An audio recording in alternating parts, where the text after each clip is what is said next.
Jade.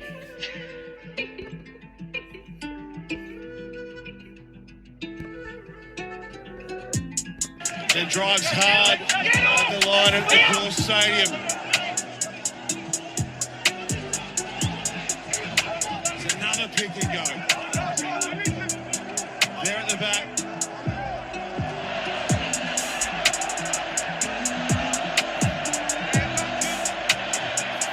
Penalty advantage lines.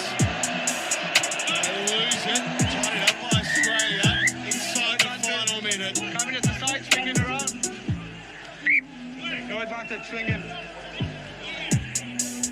Here we go, the Wallabies are going to win this. They've got to enjoy this. They need to enjoy the last 30 seconds. They need to stand here and say, no, Lions, no. Genge's in there. The power runner in red.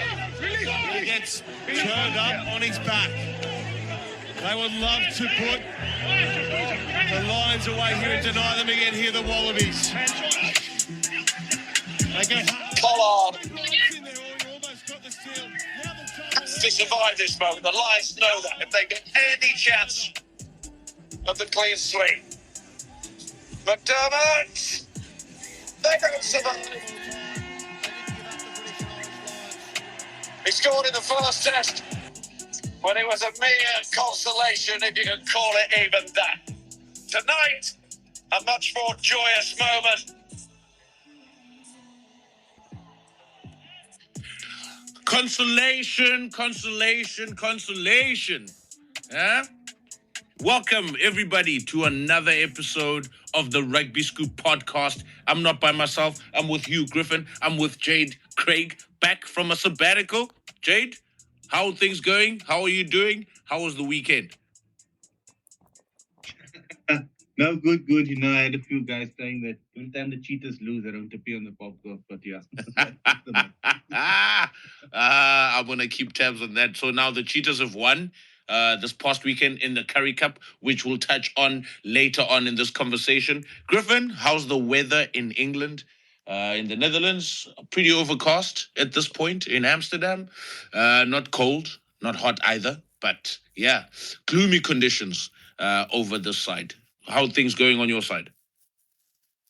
Pretty similar over here, mate. A bit of rain earlier, a bit of sunshine, bit of everything. But gloomy, I think, is probably the best word. I was at a rugby match yesterday. I took in the Red Roses against Spain.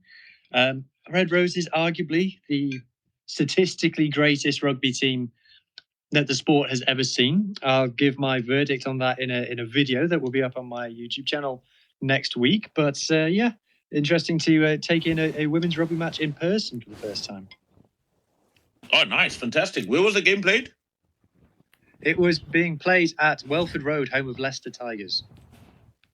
Ah, okay. Nice. Oh, I know the guy who's in charge of the women's Leicester Tigers team over in England, actually.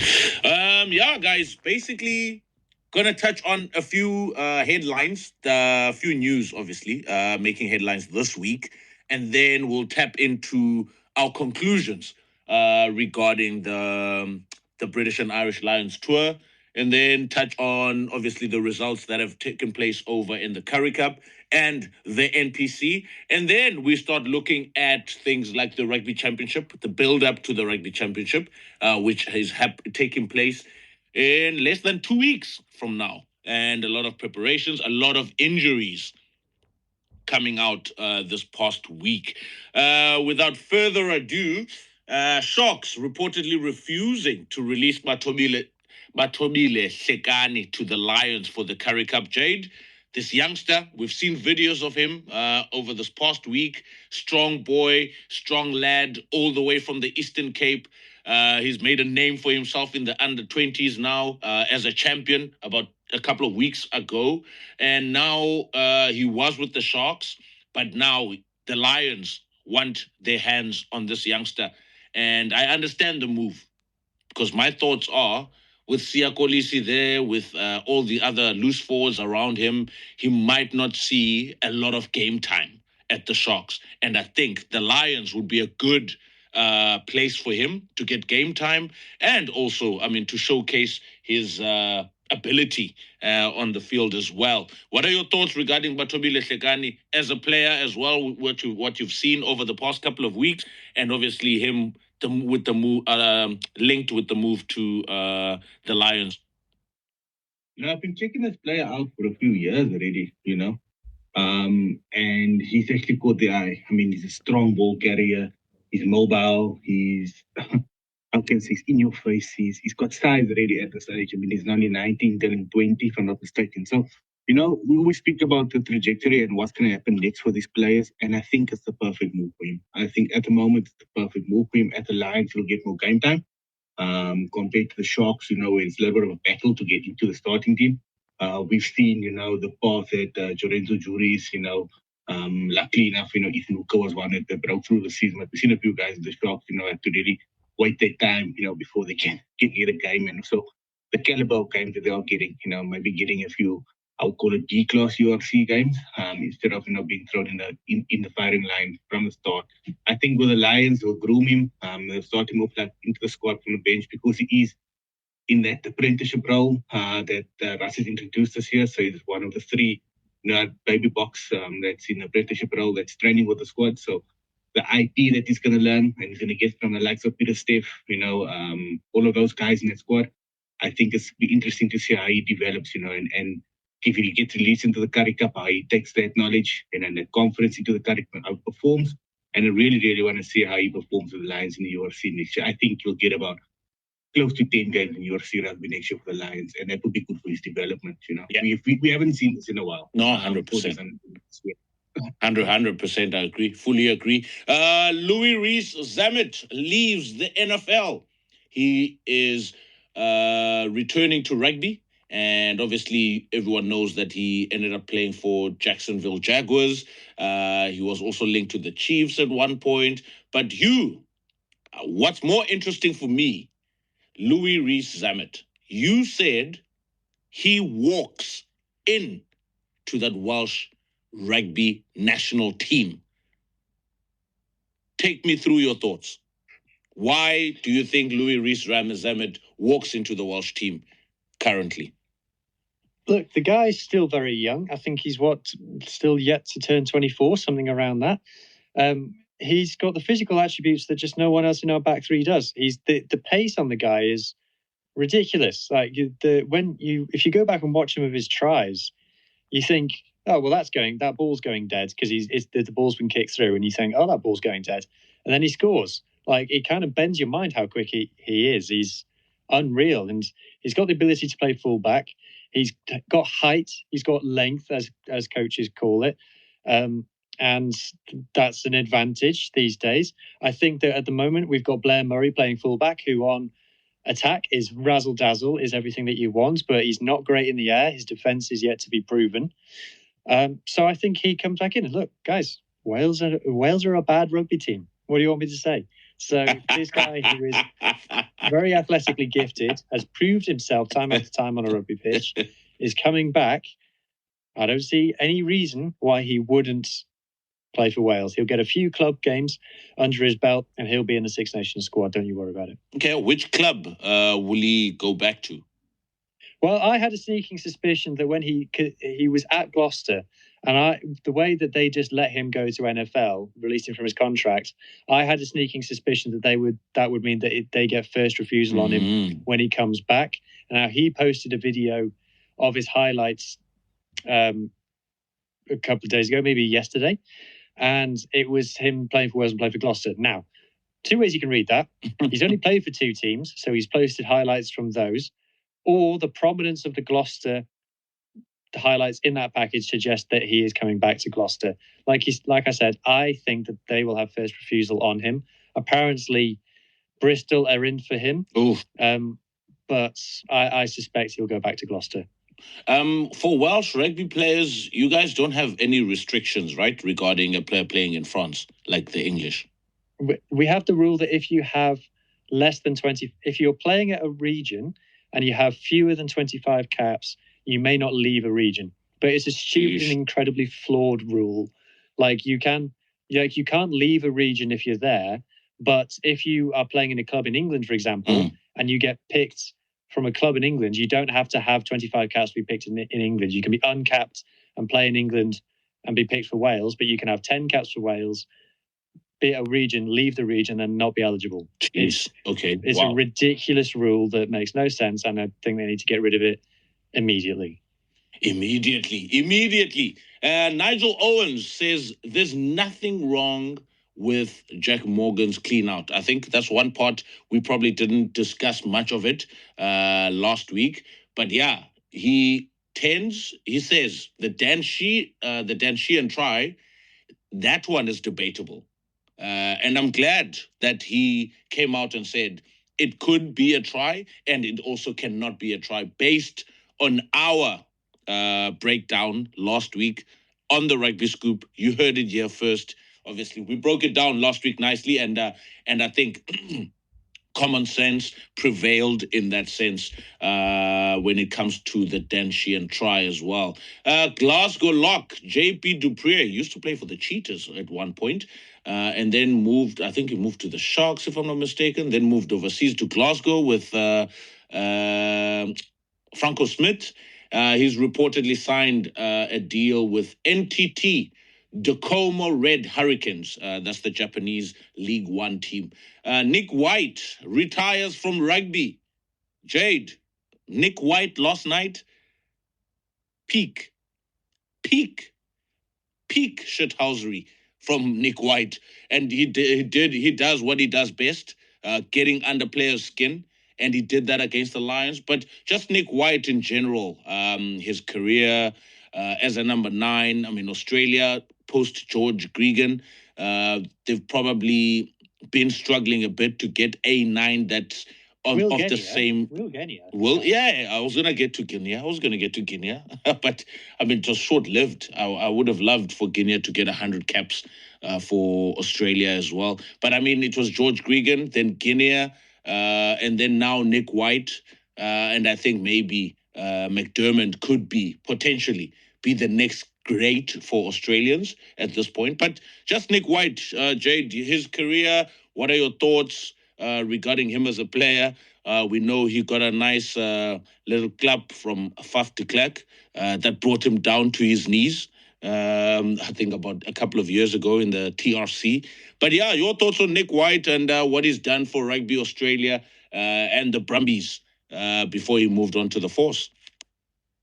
Yeah, I mean, I think Nick White started up and got called up into the squad by Jake White. I think Makito and everybody was still there. I listened to a podcast, 2 years ago, when Nick White spoke about the first time he got into the Brumbies camp with Kito and, all of those guys there. So he's been a real journeyman for Australian rugby. Character of the game. Look, we might not like them on the field, but I mean, these typical Australian 9s, typical Australians getting under your skin. Real shithousery, like you said. I think, we needed a Nick White cameo in this Lion series. He was what they needed. Like you said yesterday, he's doing the work yesterday. You said he's getting there, getting in there, getting stuck in there. So that's all Nick White is about. But then also, on the playing side, he's actually been a solid, decent number 9. Good tactical kicking, game awareness at times. We've seen with the Force, when him and Donaldson moved there, they went from being a team that's been the whooping boys of the competition to a team that's been turning over a few teams, I mean, we've seen the Force beat the Crusaders, the Brumbies. I think the Hurricanes as well. They've beaten all of those teams at home and the Brumbies away also. So for me, that's all the Nick White's impact it has. He's a good leader in the changing room. He's one of the guys you look up to when the chips is down. I mean, he's got on the wrong side of South Africans a few times, we can never forget the dive he had a few years ago in that test when was incident with Faf de Klerk. But yeah, I mean, he's one of those guys, typical Australian sportsman, typical Australian fighter. I know the character of the game. So yeah, he will be missed by neutrals. He won't be missed by anybody that doesn't like Australia because, I mean, it's really been irritating. Stars won't be missed. But I think, he's one of those guys that I think he could have got more test rugby. I think he could have got two more caps. I think so. No, fair. Hugh, your thoughts on Nick? I don't have tons. Haven't followed his career that closely. Obviously, incredible moustache and incredible performance. Look, you can say that you don't like it, but You know, he's one of those players where if he's playing against you, you hate him. If he's playing for you, you love him. And I think some players, I think, will be very happy with that. Yeah, fair enough. Guys, wait. Breaking news. Cadbury have announced that since entering a sponsorship agreement with the Wallabies, sales of chocolate with soft centers have increased tenfold. And the face of this soft center is Jazz. No. We can't do that to Jazz, bro. Too soon. Is Jazz the problem, or is I'm kidding. Ikitau not a 12? I'm kidding. I think that discussion is definitely one you need to bring up in the next few minutes. That's one of the main topics of the center pairing that we need to discuss and dissect going into the Lions tour quickly. But new Blue Bulls coach Johan Ackerman has reportedly decided to keep Jake White's support staff. So Andries Becker, who was a forwards and lineouts coach, or lineout coach rather. Nomlomo is staying, who's now currently the head coach of the Currie Cup team. Kennedy Tsimba, who's the skills coach. Rousseau and Kruger, if you prefer. They're all staying with Johan Ackerman for the upcoming URC season at the Bulls. Coach Rassie Rasmus says that there's no first choice fly-off in the Springbok squad, and selection at number 10 changes to the challenge of the opponents. Hugh, do you agree there's no first choice fly-off? I believe Rassie when he says it, and I think he's backed that up with his actions in terms of who he's been picking, just 1 of the 3 on a rotation. I know that it's not me, because if I was the Springbok head coach, I'd say Manny Lebok is our first choice fly half. If Manny Lebok is not playing for the Springboks, I am dead. Oh, you're making Scrum and Fly Off smile right now. Jade, your thoughts? There's no first choice fly off and the Springboks. But let's play a World Cup final tomorrow. We know we'll have the 10 in his back. So yeah, at the moment, World Cup final tomorrow, you know who would be his number 10. So I guess that's just, a lot of giving too much away. But I do have this feeling, and here's my inch. I've got this feeling, and I know Scrum and Fly Off's gonna say I'm stealing it from him. But I think the Eden Park there, Sasha gets the 10. I think that Rassie's going to do that. Sasha gets the 10 at Eden Park, and I think, he's just going to say, listen, boy, go and jam. He's going to give him all of the confidence that day. But that doesn't mean that he's his best flower. Griffin. Yeah, I agree. Sasha starts, Andre on the bench for Eden Park. Jeez. Okay, Griff. World Cup final, who starts at 10? I think, well, you're asking me who I pick versus who I think would be picked. I think that he would pick Andre. I would always pick Manny. I'm willing to die on the hill that the Springboks play better with Manny at 10. He's a good game driver, Manny Lebok, I think, as well. But then when it comes, it's pressure points, man. It's a World Cup final, and I think Pollard probably comes off the bench even before Sasha. But I mean, now he's got nothing to lose. I can understand the thought process that goes into, hey, Sasha, let's put you under pressure. The All Blacks haven't lost at Eden Park in over 50 games or whatever the years may be. And yeah, let's see how much you can handle the pressure, because now it's one of those games where the Boks are probably aiming to win this year, to beat the All Blacks even twice away from home, because a lot of people might have considered those 2 away wins, but those 2 wins from last season were pretty close. But yeah, no cigar for the All Blacks in Cape Town and in Joburg. But the games were pretty close. Decided in the last 10 to 15 minutes. But yeah, I think putting Sasha at 10 at Eden Park, would probably give him a lot of confidence as well. And knowing Sasha, he doesn't back down from a challenge. He loves the niggle. He loves to get stuck in as a fly-off.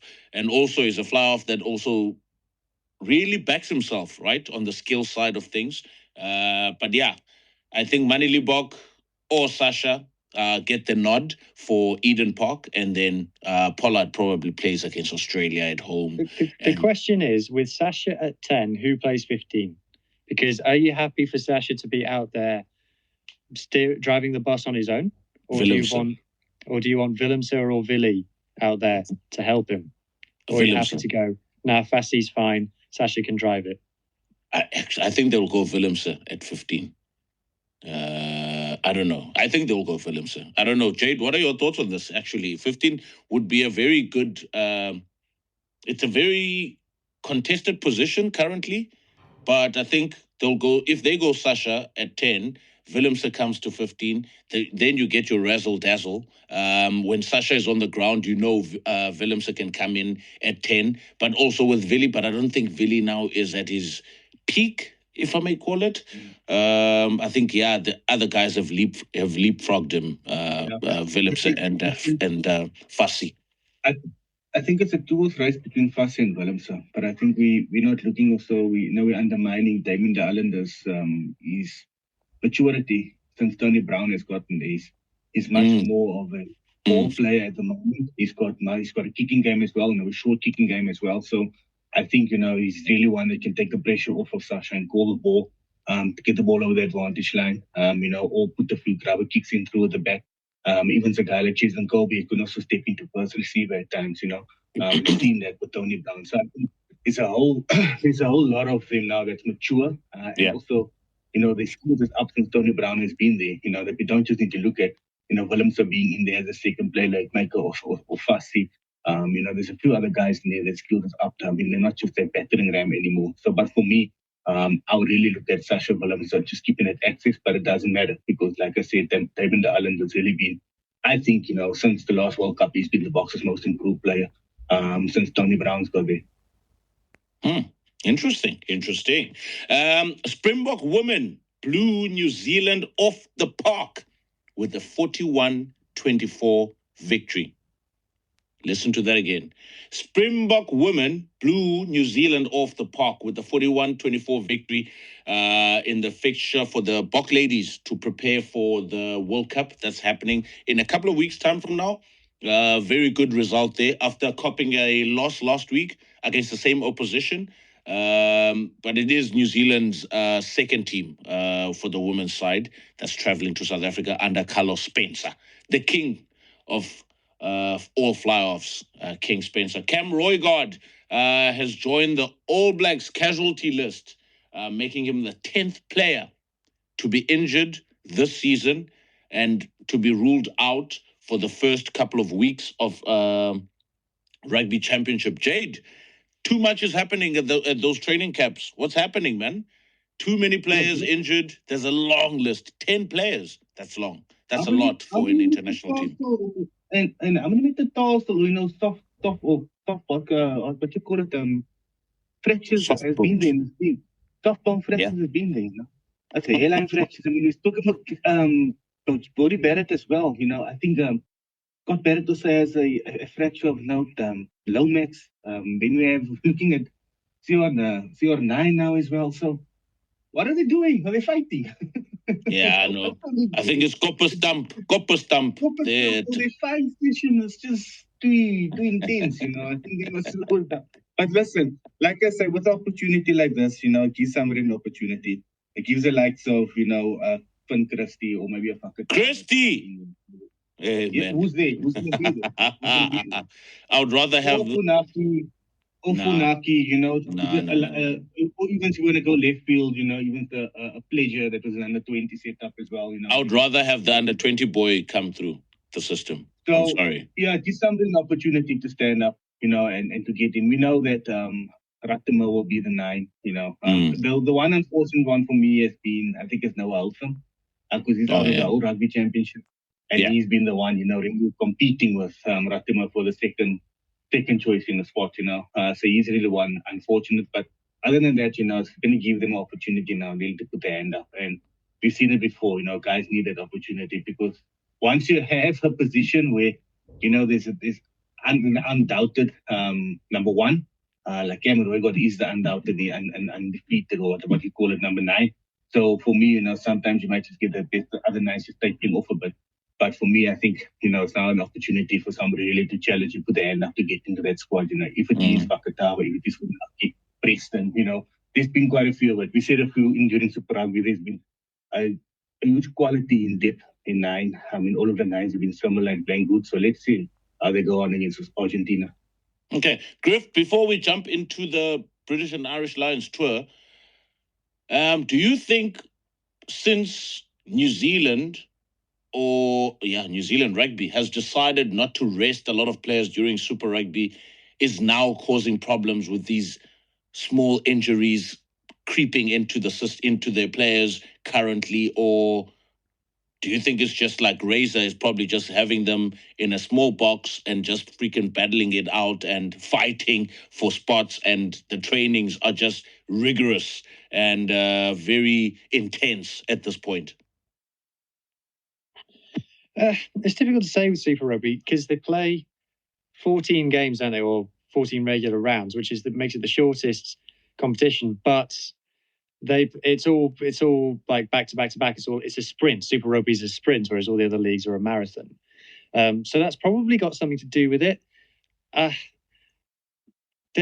think training is probably what I would look at first, though. You know, the from what I understand from clubs that have, like if we're talking club level, that have bad injury records every single year, it's something to do with training. It's something to do with recovery. It's more towards the S&C guys than it is towards game time. You know, I think the percentage of injuries that occur in training is crazy. So that's what I would look at first. I don't know how many other injuries there are. You guys would know better.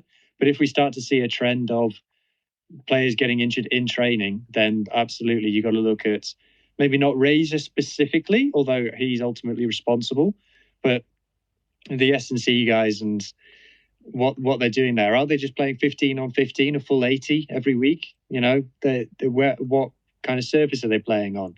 Are they playing, you know, are they training a long way from where they play? You know, all these things that can go into it. Are they asking the players to bulk up? You know, we know that the All Blacks are looking a lot more direct of a team these days. Are the players being asked to put on weight that they're not comfortable carrying? We know that can cause injuries. So there's all sorts that goes into it. No, fair enough. Now, jumping into the big game that took place yesterday in Sydney. I was very impressed by the numbers in terms of attendance, which has been a very successful, I think. It's a very successful tour when numbers, attendance, TV viewership, and also online interaction. If we want to look at the likes of your Twitter, the likes of your Instagram, the likes of your Facebook, etc., I think it's also brought in a lot of people talking. And I like the fact that, I don't know, maybe you can correct me if I'm wrong, but somewhat galvanizes the North versus South conversation, especially when it comes to the Lions, where the Lions are concerned in this case.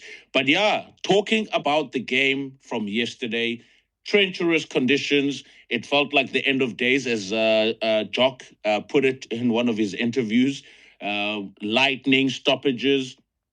I don't think we've had that before in an international game. I think we've had it at club footy at some point, but when it comes to internationals, I don't remember a time where a game had to be delayed because of lightning threat within the vicinity. But regardless of that, the game itself, Griffin, we had the Lions wanting a clean sweep. That was probably one of their targets for this week, for this Saturday, and it didn't come out that way. You had the Australians coming out celebrating Nick White's retirement, his last game for Australia. You had Skelton coming back, second test, third test, making a massive difference. There's so many talking points regarding this tour itself, but just us focusing on this game, and then we can come later to a conclusion regarding how the tour went when it comes to a Lions perspective, when it comes to Australians perspective, who will have benefited more out of this tour. But looking at the game itself yesterday, tactically, Lions were not up to scratch. Tactically, Australia were up to scratch, and they actually showed good determination to get stuck in, actually, and really do the dirty work and get under the lion's skin. We saw a few HIA guys not coming back, including the captain, Maro Itoje. It just shows how physical that game was. And Australia really took the game to the Lions. For me personally, I thought the Lions had more firepower in terms of strength, brute force. But it seems like Australia actually stood up and actually confronted the Lions in terms of brute force and physicality when it comes to this game. But what are your thoughts regarding the game from yesterday? What are your hot takes when you look at that game from last night? Where should I go first? From an Australia point of view, I think there'll be regret in terms of the selections from Schmidt. Look, hindsight's 2020, but I think not playing Tupou, not playing Skelton, when we knew that Australia's weakness was going to be their physicality, their ball carrying, and maybe at scrum time as well. Not picking those players was a mistake when they were available. You can say that Tupou's been out of form. You can say that Skelton's been injured, but guys, this is a Lions tour, comes around once every 12 years. Play your best players. I think there'll be a regret there.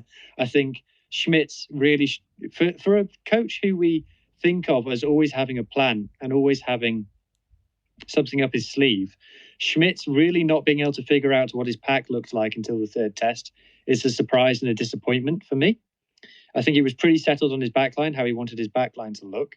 I think Peach on the wing maybe should have been in sooner. I think Jorgensen in attack fantastic, in defence questionable, as we discussed last week. But as a rule, it looked like he had his backline settled, but not really knowing where he wanted to go with his pack, I think is disappointing. From a Lions point of view, look, guys, that I like to analyse stuff. I like to get to the nitty-gritty. I have to say that I find myself unable to do that with the Lions, and I'll tell you why. The game one against Argentina, it's a scratch team, missing their best players because they've just been playing in the domestic finals. So I can't analyse anything there. It was basically just the players who were available. And then you get to playing against the Western Force. Can't analyse that because it's a highly uncompetitive level of opposition, one of the worst teams in Super Rugby. Then you go on to the Reds. Okay, a better team in Super Rugby, but missing all their Wallabies. Then you go on to the Western Force. Again, a weak level of opposition. The Lions knew that too, so didn't play their best players against them.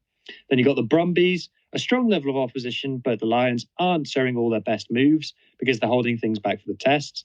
Then you've got the two last games against the two invitational sides. Again, uncompetitive opposition. There's no point analysing those games. And besides, the Lions were resting their players. And then you get into a 3-test series and there's no bonus points. So once the Lions got ahead in that first half against the Wallabies and they had a sustainable lead, they stopped playing. So you've only got one half of rugby to go off there. Then you got the second game, okay, probably worth analysing. And then the last game, it's a dead rubber. It's played in the pouring rain. The Lions had both of their starting locks go off, knocked out. They had a winger go off, which meant that their backline was all compromised. It was all players playing out of position. And the mindset of the Lions players compared to the Australian players, who, by the way, they picked a better team for the final game, it makes any kind of legitimate analysis kind of not worth it. Because like I said, the things that you need to know about the third match in particular, it was a dead rubber. It was raining. The Lions had both their locks, including their captain, knocked out and lost a winger in the first half. That's all you need to know. That's what happened. Those things are what make the difference at test level. So you'll see people making, I don't know, maybe 25-minute long YouTube videos deep diving what happened in this game. I've told you what's happened in this game, and there's kind of nothing else to draw from it, really, in my point of view. Fair enough. Jade, your thoughts? It's been, for me, okay, before you jump in, Jade, I think for me personally, Australia have a lot of positives to take out of this. I think the second test was very evenly balanced. And obviously, the rub of the green doesn't go your way. But I think the second test was very evenly balanced. And I see Grit Sports has said here as well that the Lions have lost 2 from 4. If you look at it in the way that the Lions started with Argentina. That is the first test. And then 2 against Australia. They won and they lost 1. So, yeah, fair enough. I mean, it wasn't a very exciting tour because of last week's result. Because I think if we had to look at last week's result, if Australia had won and we go to the third and final test for the series, a decider, there's more excitement, But I think everything everything that went against Australia last week. But they still picked themselves up, as Vuyo said. You are internationals. This is your job on a week by week basis. So you have to show up regardless of the situation. And also looking at the Lions themselves, they also need to show up. And also gunning for that 3-0 and a whitewash throughout Australia is also just as important. And also as a coach, I don't think a Farrell would probably go in there or go into this match or the third match going, guys, we've won the series. We don't need to do anything extra. I think he will have looked at wanting to win a 3-zip and also winning all the midweek fixtures as well. I don't think we've ever seen a tour where it's won everything from clubs, midweek games to the series 3-0. Maybe you can correct me if I'm wrong there. I don't think we've seen that before. So I think, Jade, before you jump in, I think Hugh wants to say something, and then Jade, you jump in after Hugh. Just a quick stat for you. So if you take the 4 internationals that you referenced there, Scoop, Argentina and the 3 Australia games, that's 8 halves of rugby. The Lions won 3 halves out of 8. They won the second half against Argentina. They won the first half in the first test. They won the second half in the second test, and no halves in the final test. So out of 8 halves of rugby, the Lions won 3. They were really not that great, this Lions team. And people were pumping it up as the best Lions side ever. And I think the media had a lot to do with that. But Jade, your thoughts on this Lions team and what happened yesterday in Sydney? I think the biggest problem for the Lions team this tour around, everybody's been on social media and everybody's having podcasts and everybody's writing blogs and hyping up this team. I think that's they've been their biggest problem at the moment, because we have so many keyboard warriors providing stats and everything. The Super Sport Blitz. The Super Brew champion. Highlights package specialist. Yeah, that's the biggest problem. Not even knowing, what Australia's strengths would be. Not even knowing if Australia's going to be competitive or not.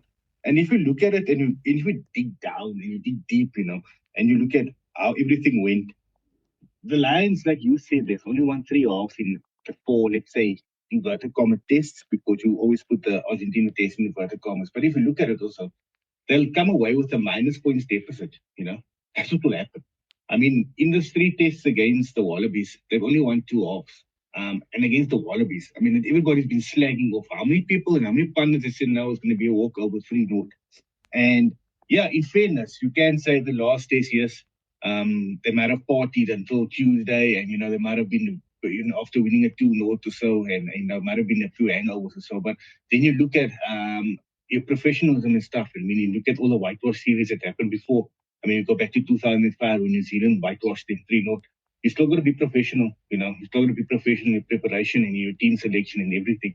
So for me, I would look at this and say, yeah, for the Lions, one, they got over. There'll be memories of the test. They won the series and so. But from Australia's perspective, it's something they can really build on, and they should really build on in terms of how you said, in terms of the viewership, in terms of people watching the game, in terms of people in the stands, in terms of the way the game was marketed. That's what Australian rugby's been missing. And if you remember, the next World Cup's going to be in Australia. So that's been my positive of this Lions tour, regardless of whether the Lions beat them 2-1 and wallop the Brumbies and wallop everybody. The biggest highlight from this tour has been the investment that the Australian public has given into this. And we've all felt that, Australia has been, I can say rugby union's been dying in the country. I mean, AFL and NRL, I mean, there's no way that rugby can go toe-to-toe with those 2 massive codes over there. And, it's been a success for Australian rugby, So if I look at it, and I'm going to talk a little bit from an Australian perspective here, Smith will know the mistakes he made. And we've been saying it, and we've been stating from the start that he's got to choose between Valentini and Wilson. Yes, Valentini was injured yesterday, so he didn't play the last one. But for me, Valentini has to play 8. Bobby V has to play 8. And if he plays 8, you've got to look at somebody that's also been, how can I say, a driving force in the team as well. Skelton has to start every game. If they're going to come to the box in 2 weeks' time, Skelton has to play. The other one is Tom Hooper. And Salakai. And Salakai Lotto as well. There's another one from the bench. You have to have him. You put on Skelton and you bring him, you take him off after 60 if he's gassed, you bring on Salakai Lotto. What? You're getting a like-for-like replacement. You've got Tom Hooper. You're going to need Tom Hooper if you're going to play Skelton, because Tom Hooper is almost 2 meters tall. He gives you that, what a lock would give you in a line-out. He gives you that. You can't look at replacing, Tizano's going to have to come from the bench, or someone is going to have to make place for him, because he swaps with Fraser and Wright. So you're going to have to look at your captaincy. It's really a pity that Tom Hooper's leaving the country, because for me, he would have been ideally the Wallaby captain. But I think Australia should go back now and should go to where we know Australia, Scoop. I mean, you look at your areas of Nick Ford Jones, you look at your George Gregan areas, your Guinea areas, where you had your number 9 as your leader.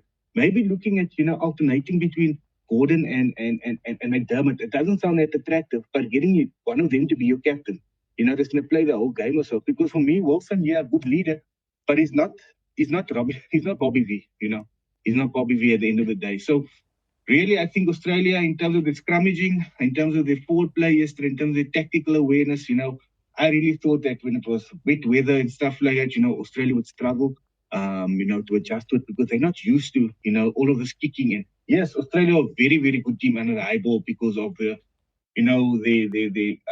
their background, playing AFL and, playing multiple sports, as well as rugby, in their youth. But I think, in terms of tactical kicking, in terms of the game management yesterday, they were outstanding. Fronting, up to the lines, getting over the advantage line, the tackles in close contact situation, they were absolutely brilliant. And for me, I think that was the highlight of the tour yesterday, how Australia stood up.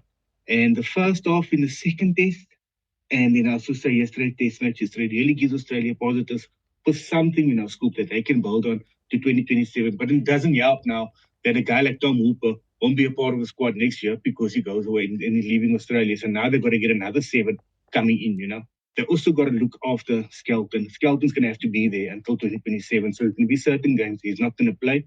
Look after his big body, but they need him. They really, really need him going into the next World Cup, because he's one of those guys they don't have a replacement for.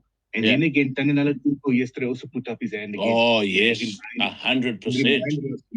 What a player he is. And maybe, Scoop, like you said it to me a few months ago, certain players might not have the best of Super Rugby. I mean, we spoke about it how many times, the likes of Man Nonu, Richie McCaw, being really flat in Super Rugby. But when they put on that national jersey, when they put on that All Black jersey, or they put on the country's jersey, they just take it to the next level. Maybe he's one of those guys. Yeah. Maybe he's one of those guys. And we've seen it in what was that, the Home Nations game, where he just stood up and he just, was at his best again. So, we got to look at all of these things from Australia, and we got to look at it and say, listen, we really, really, really need a strong Australian team for the next World Cup, because Australia is weak in the next World Cup. The media coverage, the hospitality, everything coming out of Australia, it's not going to be what we deserve for this next World Cup. It's going to be, we have to get Australia to, where Australians can really believe, they can win the next World Cup. They really stand a chance. Instead of, having one guy in the barber saying that he's not going to eat croissant. So you're really going to have to get that to believe they can win this next World Cup. Hey, welcome to the barbershop. Speaking of props, guys, are we ready to have the conversation? Yes, we are. Before we jump into the conversation just now, Jade, valid points. Valid points. I think the past couple of weeks, the guys that have been listening to the show and the podcast, we've been saying Joe Schmidt needs to go heavy against the British and Irish Lions. And you've seen how Salakai Lotto has performed for the Pacific Nations, and also for what was the other team that was selected? That ANZ Australia and New Zealand team combination as well. And that was his performances stood out for me. And I thought, I mean, if Skelton and Selekai Loto are selected for the Wallabies, Skelton starts, gets under the skin of the British and Irish Lions, gets heavy at the breakdown, very massive presence that Skelton has. You see him. You saw how he intimidated every single player from the British and Irish Lions. He comes off after 50 minutes, 55 minutes. Salakai Loto comes in. He does exactly the same thing. You saw how Nick White also got under the skins. Oh man, Nick White. I mean, never changed. Nick White never changed, my man. You saw how Nick White got under the skin of the Lions yesterday. Dan Sheehan, Andrew Porter, and also Farrell once he came on as well, and and Currie as well. Like all these four players, every single time. I don't know what Nick White was saying. I wish he was closer to the referee's mic so we could hear, because every single time there was a stoppage. And he would say something to one of the British and Irish players, and everyone will get a pylon, even when there was that injury situation. So Will Skelton is trying to get, is it Bird? I don't know who the guy was injured who ran into his knee. He's trying to get that guy to see if the guy is okay and everything. And Andrew Porter's like getting onto Skelton's face, and Nick White walks up to them. And I see Farrell walking towards him. I see Sheehan walks towards him. And all of a sudden, it's a scuffle around the player who's lying on the unconscious on the ground, which was crazy. But nonetheless, I think those small little dark arts that he brings into the game, it really worked in Australia's favor, because I don't think the Lions mentally were in that game. Their only focus was pile on Nick White, get on top of him as much as possible. But Nick White embraced the challenge and took on the challenge as well. Now, moving on to the scrums, Jade, you mentioned scrums in one of your conversations, and you mentioned Tupou as one of the massive improvements that he brought to this Australian team in the test yesterday. He was square and straight. Andrew Porter, Andrew Irishman Porter, So scoop. 90 degrees. The question is not what is Andrew Porter doing legal. The question is, how does he get away with it, and how has he been getting away with it for how many years now? Jeez. What is his 6-7 years enabler? What is his cloaking invisibility? Where's it coming from? Because it's like when he sets at 45 degrees, and then he scrums at 90 degrees, and he's been doing it for years at this point. And one of the best advice I've been given about watching scrums is, you need to, like a lot of people, you just watch from the hits. You need to watch before the hit. You need to watch on the bind, on the set. Yes. Body angles, who's underneath whose head is under whose chest, who's uncomfortable, who can't get the bind where they want it. If you watch how those two Irish props, it was an all Irish front row, remember? If you look at both Irish props, they're both angling in. They're both kind of like, it's like an arrowhead, the way that they set. But like Furlong's kind of like the anchor, and Porter just goes across. But like I said, Scoop, how does he keep getting away with it? We can all see that it's happening. We've got the footage, but nothing happens. Yeah, it's a strange one, man. Griff, I don't know, bro. To be honest, I really do not know. Okay, as a referee, doing international games, doing local games, doing games in SA. I remember when I first started the journey of officiating, and this was back in 2015, 2014, I think. And there was a coach who said, who pointed out for me the scrumming as one of the key points in my review. And he told me that, hey, listen, you watch the whole thing from, I think there was touch and pause in that era, actually, as calls for a scrum. But he told me something about shoulders and how everyone needs to be square. And this was the early stages. I just stopped coaching rugby at Verts at one point, and then I moved on to refereeing. And he said, hey, the most important thing is to make sure that everyone is square. And how do you get everyone to be square? You need to be seeing all the shoulders of all the players of that front row. So, point number one, I don't think anyone here who's also listening to this pod has ever heard any referee to this day to go or to say, get your shoulder out, or if one of the props is hiding the shoulder behind the hooker, because they can do that, because that's one of the game tactics to get underneath under the opposition prop or the opponent's prop. You've never heard ever of any referee say, get the shoulders out, I want you guys to be square and straight. Point number one. Number two, with all the footage that you talk about and all the footage I've posted as well from the Irish games during Six Nations 2, 4, 5 years ago that I've done threads on Andrew Potter, to yesterday's game. And what I feel is happening is, because the Springboks have been so dominant, so good at scrum time, and they've won so many penalties, and World Rugby came into effect, quote unquote, and try and change the narrative and try and move away from brute force or power, or moving away from the power game and trying to nullify certain strengths. Now referees, as soon as that ball hits the number 8 at the back, it's play away, regardless of what happens in the scrum.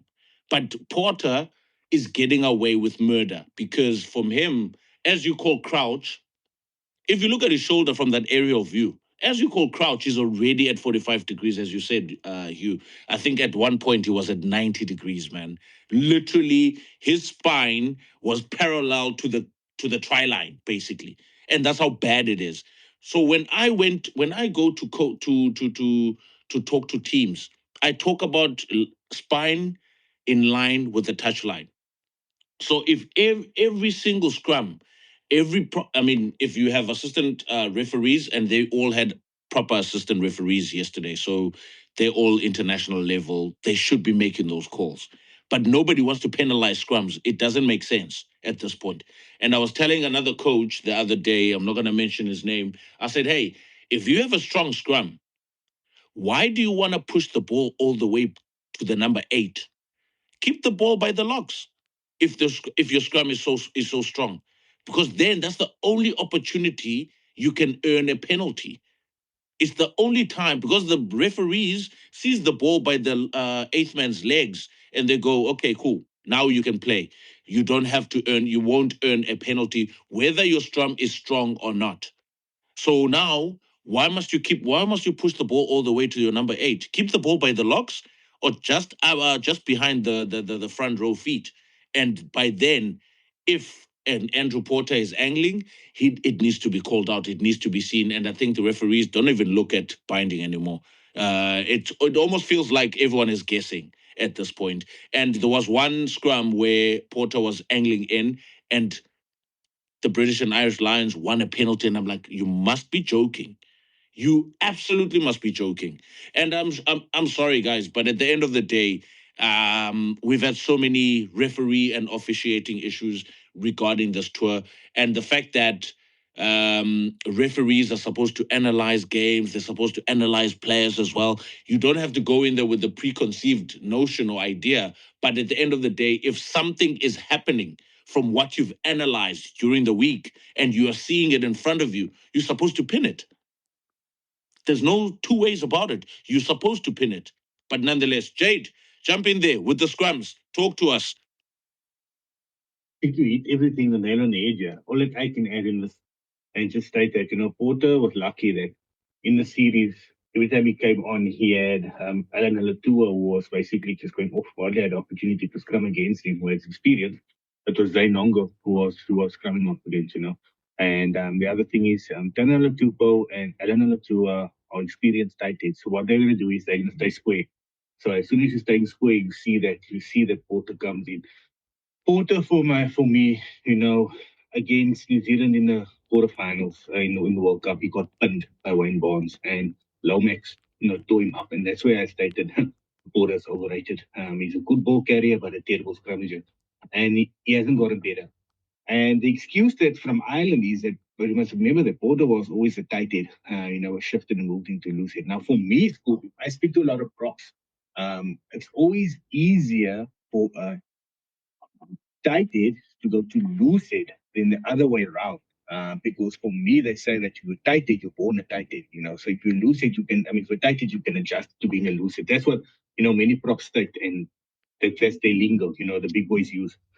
But yeah, I feel that Porter is not getting penalized enough in the UFC for this, because I'm pretty much sure in UFC in European competition, we've stated it before that he's doing this repetitively. It's become a habit. For me, I think that, Australia played it also. The Australian coaches should have came out in the lead up to the games. They should have made a hype about it, stated Joe Schmidt should, if this was Rassie Erasmus, the day before or the week before the game, the first test, Rassie Erasmus had his guy on social media stating every time Porter scrums in, he would mention it to the media, be in the lines of Porter's a world-class player, you just got to watch his hips at time, something like that. Yeah. But that's what makes you a good coach. That's what wins you games. We've seen, we know that the tactics, you got to do it. I think Schmidt was too much of a nice guy and to hit this aspect and to go about it, because he should have been penalized long already. And I think the Wallabies robbed themselves here of 3, 4, 5 penalties, from throughout the series. So yeah, I do not rate, Porter as a quality loose. I'm sorry, I don't rate him a good ball carrier. Nice tattoos, but that's that, he's a terrible scrummager. Really a terrible scrummager. Nice tattoos, man. Yeah, that's all I can say about it, Other than that, like I stated, like yesterday he came up against a more experienced journeyman in Tanalala Tupo, who stayed square at scrum time, and he had no answer to it. There was one scrum where, dude, Currie was 7. Currie was packed up. He was next to Porter. It looked like the scrum was, a front 4 against Australia, and he penalized Australia the angle that Porter left there, And I'm looking at it thinking, wow, this is unbelievable. But if you look at all of the good scrummages around the world, all of the good types, they're strong in the hips and they stay square. And that's where Porter can get found wanting, He's going to get found wanting. The problem is with Australia, they stay square and they're okay scrummages. Where you're going to get them, 10 or 2 you're going to get them to hinge. That's what Ox does to hinge or pop, not to turn. And when I saw turning on a 2 turning yesterday, I'm like, no, there's no way. There's no way. This physique can turn his hips like that. There is no way on earth, man. There's no way on earth. Unless he's what do you call those yoga people, a guru, something like that, in his part time. But there's no way. In fact, a guy weighing 140 odd kilograms, with that big hips could turn his hips like that. So I think logic should also come into play there. But yeah, you know what, Scoop? At the end of the day is that I just want to, before I forget to say this, I want to add on to the store. After the last Lions tour, Warren Gatland was the coach of Africa, and we were robbed. COVID robbed us of a good tour. But everybody stated how boring the rugby was, and everybody looked forward to Farrell taking over. And it's gonna be much better. They're gonna play much better brand of rugby. And yeah, the jury's still out. What did they really improve? Were they really as good as the last tour? Because for me, I wouldn't really pay big bucks to watch the rugby that they played at times, especially in the test. In the warm-up games were brilliant, but in the test, they bar the first half in the first test and maybe the second half last week. But other than that, I was really unimpressed with the game plan and the way they executed the game plan. So now I'm thinking in 4 years' time, Scoop, and this is where me and you is going to get into this. In 4 years' time, they're going to New Zealand. And who's going to be their coach? Are we going to look forward to him? If it's going to be Borsbeek or whoever's going to be their coach, are we going to expect a better brand of rugby? I don't think so, because when you go and play open rugby there, he's going to get a hiding against New Zealand. And also, in 4 years' time, we get that opportunity to avenge, that famous Roman, check, Roman, please consider, is that accidental offside? Remember that TMO Jeez. talk. That's one thing after That's- 4 years. So we're looking forward to that. Yeah. So, yeah. This is my issue, man. This is my issue. I mean, things have been blown as penalties throughout the season, and then in a Lions tour, all of a sudden, that is not a penalty. And in that, in that game deciding decision in 2017, right? It's a penalty day for New Zealand. Kick over. Guys, It's a- Bodie would have missed the kick anyway. Nice. But here's my point. Here's my point, Scoop. Here's my point. I don't want to bring it up because I wanted to get over the whole Jack Morgan incident, whether it's a penalty or not. But we had that in 2017, and we had the Carl Sinclair jumping into Charlie Farmer winger and getting a penalty in front of the post in the second place of the one. We had that as well. Yes. Then we had the Nick Berry incident, Yep. in the first two seasons. And now last week we had another controversy, incident or so. Is there criteria that all 50-50s has to go for the Lions in these type of tours? Something like that. Going into the next test, next series, I'm hoping. Jade, I've got one question for you. One question for you. Where's the World Rugby headquarters? Yeah, but Scoop, here's my thing. Here's my thing. That's it? Who was That's the referees in this tournament? Who was the referees? Who was the officials? Who was experienced? Unfortunately, we've true. We're coming into a cycle now. True. All of the experienced referees are at Gardner. You're looking at Gardner. You're looking at Barry's experience. English, actually. They're all in the UK, apparently.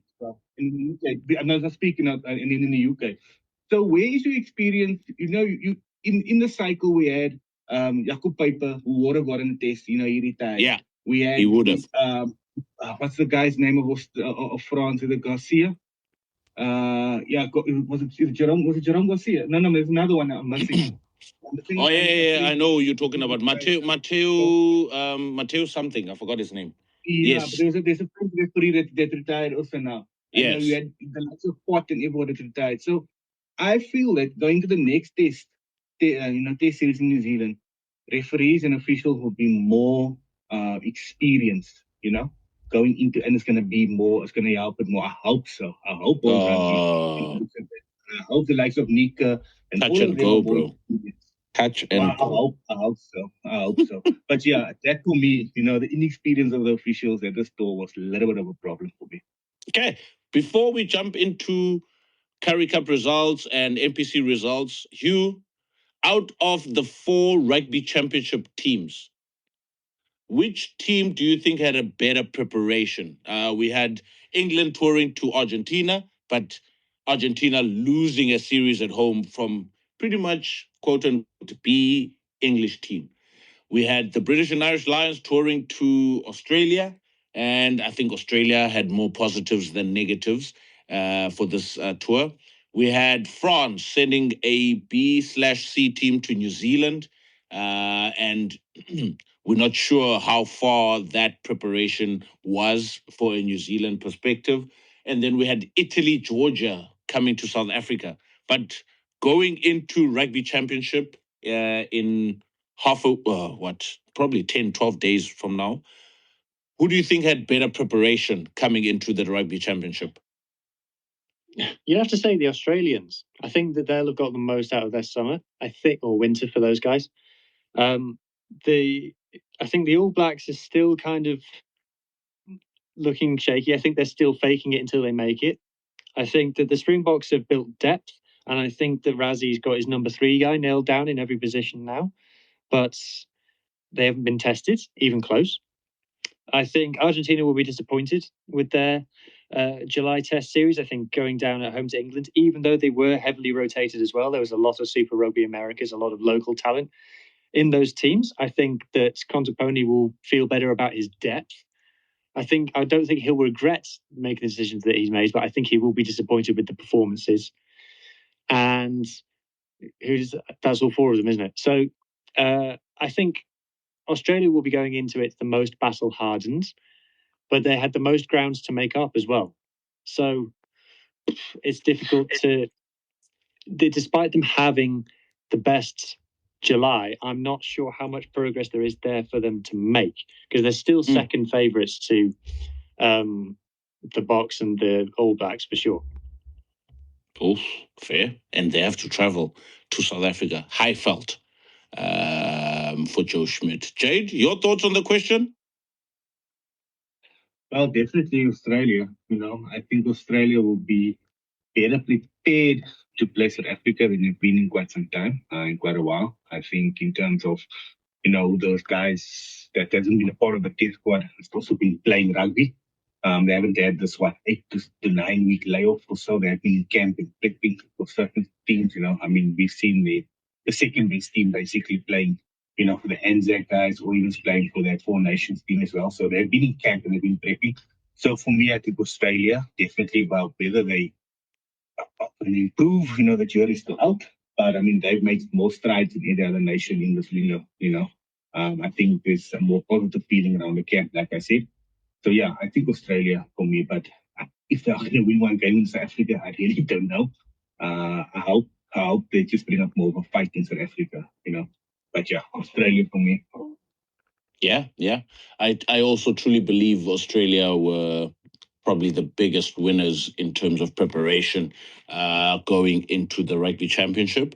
And I would love to see how they perform in South Africa. Like I said last week, I'm going to repeat myself again and say I want Joe Schmidt to really push this Australian team and see how far they can push the Springbok side as well, and also try and win a game in South Africa. That'll be, I think, a great positive and a good trajectory for them, for Australia as well, Australian rugby, that is, in terms of bringing more positives into their setup and also gaining some confidence. I think them winning in South Africa, even one game, would bring positives to them, trying to even have a chance at battling it out for the Bledisloe Cup in the coming weeks as well. So, I mean, it will bow down to a good finish for rugby championship if like we have at least two or three teams with the potential opportunity of winning the rugby championship in 2025. It will create good competitiveness and excitement for everyone involved as well, and the supporters. Anyway, now moving on to rugby in New Zealand and rugby in South Africa. But with New Zealand, the NPC kicked off on Thursday. Always nice to have football or rugby in the mornings again. I think the game of the week for me was that Auckland versus Waikato. We had a 35-year-old or 32-year-old and a 36-year-old at first five. This is Lima Sopoaga and Aaron Cruden dictating the terms in Auckland on Thursday. But yeah, it was also nice to see the youngsters coming through. Peyton Spencer, Rico Simpson having a go as well, which was nice. But Waikato came back from a heavy deficit. I think it was like 35-17 or 35-14 at one point with 20 minutes to go. And Waikato made their way back into that game and ended up winning 36-35, which is a very good comeback. And then you had Manawatu and North Harbour, 38-25 to Manawatu. Wellington and Canterbury. Oh, Mac Nicol. Oh, he was razzle-dazzling in that game. It's good to see other guys coming through as well. We had Proctor, Allblack, who also had a run. And I think Razor's giving some of these All Blacks a few runs as well before they made the before rugby championship kicks off. McNichol was very impressive at 15 in that Canterbury team. Scarlet's legend. Yeah, who's legend? Scarlet's legend. Scarlet's legend. Hey, have you guys? You see, Mbumelelo, like I told you guys, the NPC is the one that creates British and Irish Lions. But anyway, you wanted to jump in there with McNichol. Just McNichol, the only player to score a hat trick in a Pro 14, which is the preceded to the URC. Only player to score a hat trick in the Pro 14 final for the losing team. Yeah, he's blitz, eh? Cheapest. There was one breakaway, and Ruben Love was chasing him. Ruben Love could not make any ground to catch up. Massive missed opportunity for Wales. He's capped for Wales. He played for Wales under Pivac. and massive missed opportunity for Wales. Why did they let him go? He could have been our Mac Hansen. Oh, Wales. Unbelievable, man. Anyway, Southland 15 lost to Otago 24-15, and Taranaki winning against Northland 23-3. Bay of freaking Plenty beating Tasman. Can you believe it? Can you believe that? Tasman up the fins to Bay of Plenty 37-7. You got to take that Tasman backline that they had. No. And Bay of Plenty gave them absolute hiding. Tasman had Mitchell Drummond at 9, William Avili at 10. Had Macca Springer at 11, Timothy Tavatava now at 14, David Avili 12, Liva Amua 13, Diha Kairan Tamokulao at 15. On the bench, they even had a few guys there as well. So for me, that's crazy. You don't go to the Bay and win. The Bay the Bay is they if our viewers want to watch a Bunnings NPC game, make sure you either watch a Taranaki game at home or Bay of Plenty game at home, because it's good rugby and this crowd it's amazing. That is a crazy result, to be honest. Bay of Plenty thrashing Tasman. Diha, Scrumming Flav's favorite player, David Havili. And then moving on to Currie Cup. Guys, I think Lions and the Blue Bulls, Jade, are in the forefront currently. Maybe with the Cheetahs. Maybe with the Cheetahs. Have you seen that? Yeah? Sorry? Have you seen these Bulls scorelines, man? Yeah. Crazy. I mean, what they did to Western Province last week, and then what they did to the Sharks yesterday. Unbelievable, man. 64 zip. 64 zip. I don't know what to say. 64 points to nothing. Sharks versus Blue Bulls. Who's coaching the Sharks Currie Cup team? JP Peterson, former Springbok. Oof. Nobody's coaching them. You nobody's coaching them. JP Peterson. I posted someone's Facebook status just earlier before we kicked things off on the pod, that someone quoted, or someone said, being a former Springbok doesn't make you a good coach. JP Peterson needs to leave the Sharks immediately. That was the quote. Or that is what I'm quoting from what the person said, basically. You've got the Free State Cheetahs, 42, Pumas, 25. You've got Lions. Oh, man. Western Province is copying at you. Western Province, who is formerly the Stormers, are copying it big time. 40 points to 19. Last week, the Bulls put 40 plus against them. Now the Lions are putting 40 plus against them. Griquas versus Boland, 48-39. Boland are very good. They've got massive backing in terms of finances from former Springboks and some wine owners there in Stellenbosch. But yeah, I think Boland, give them another year or two, they'll be able to keep players down in that region and also create maybe a good culture. And they've come up in leaps and bounds over the past couple of years. Boland, Southwestern District, Border. You have what's the other one again? In Mpumalanga. No, not in Mpumalanga, but like south of Johannesburg, man. I forgot this team. Nas Porter used to coach them, Jade. Falcons. Yes. You have the Falcons as well. Lucanio Am used to play for the Falcons, by the way, guys. Went from Border to the Falcons. And look where he's at now. He's a Springbok. So don't underestimate Currie Cup and the players that come through the system within these provincial matches. I mean, Jade, looking at the Currie Cup, am I correct in saying it's between the Bulls and the Lions, and then everyone else underneath? Don't write off the Pumas. The Pumas know they've won it a few years ago. I mean, obviously, Griquas and the likes of Cheetahs will also put their name in that. You saw what Boland did last week against the Cheetahs in Wellington, but then again, does Boland have the depth they have the depth, to go all the way.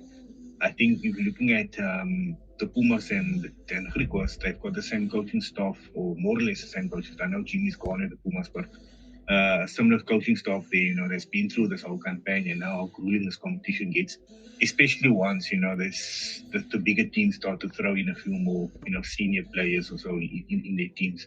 So yeah, don't throw them away. But I think in terms of the bigger teams like Province and Natal, so it's just not to get out of it, not to get too far behind, and still always have an opportunity to get into the playoff, because then you can really look at adding a few more players, as they get into preseason for the UFC, etc. That's what they normally did. That's what they did last year. So, yeah, it's interesting, cool to see this competition changes, by the way, because then more players get added. But in terms of depth, wow, the Bulls look strong, the Lions look strong, the guys that they have coming through there. So yeah, let's see what they do when they do play, the likes of the Cheetahs, the likes of Griquas and Pumas away, and see how they go there. But like I said, midway through, the teams, they start to change and they start to add in more experienced players, to give them that preseason break coming into the UFC or so. Yeah, no, fair enough. I think the main game I really want to watch is Mzwake Nkosi versus Piwe Nomlomo. That is the Lions versus the Blue Bulls. That'll be a very interesting game. But I think within the Currie Cup, if you secure 20 points in this first phase, I think within that space, you will have secured yourself a semi-final spot. You get 20 points, win the first 4 games with bonus points, and you're good to go. Because I think come to the back end of the competition, I mean, it's 8-week competition. It's a very short, as you mentioned, Super Rugby is a sprint. So if you do that quite early, get those points, collect the points, and secure a semi-final spot, you can start working out on who you're going to be playing and how you want to play going forward. But yeah, thank you very much, everybody, for listening in. Thanks, guys, for joining. Once again, the Rugby Scoop. Thanks, Griffin.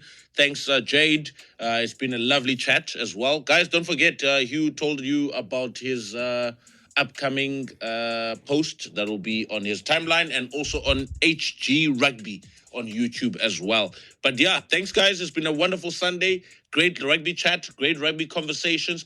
See you guys next week on the build-up to the Rugby Championship. Woohoo! Cheers, guys. Thank you. Cheers, guys. Everybody.